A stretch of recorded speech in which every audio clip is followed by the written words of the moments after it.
भंडारा पौनी विधानसभा क्षेत्र के महायुति के उम्मीदवार नरेंद्र भुंडेकर ने अपना मतदान कर सभी विधानसभा क्षेत्र के मतदाताओं को आह्वान किया है कि ज्यादा से ज्यादा मतदान करें ताकि अच्छा उम्मीदवार विधायक भंडारा की जनता को मिले।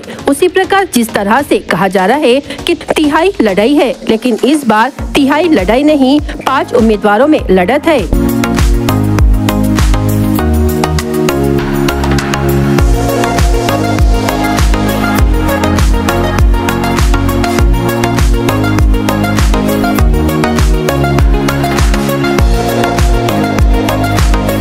लोकांना इतकंच आवाहन करेल की ह्या लोकशाहीच्या महोत्सवामध्ये जास्तीत जास्त मतदार आणि मतदान आपला हक्क बजवायला पाहिजे।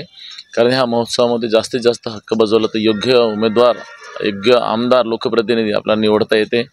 कारण बरेचसा लोक मतदान करत नाही आणि त्याच्यामध्येच जे जातीपातीचं राजकारण होतो आणि त्याच्यामध्ये मग चांगल्या उमेदवाराला फटका पडतो।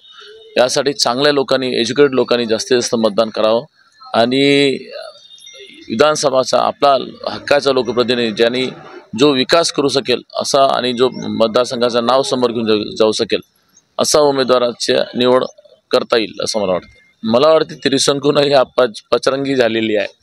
5 उमेदवार मजबूत उमेदवार म्हणून आहेत। हा त्रिशंकू नाही आहे, हे काही लोक फुगा फुलवतात। हा पचरंगी झालेला आहे। कारण आपण जर पाहिलं तर यामध्ये 2 उमेदवार अजून आपण नाकारता येणार नाही।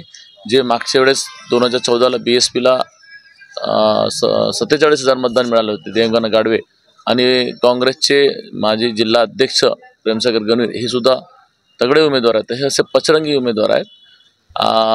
असं त्रिशंकू नाही म्हणता येणार, पचरंगी म्हणता येणार, कारण ते पण मतदान चांगले घेणार।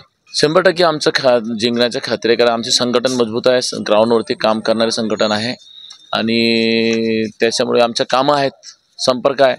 ह्या सगळ्या गोष्टीमुळे आम्हाला खात्री आहे की आम्ही विजय आमचा होईल आणि फक्त आता मतदान होऊ द्या।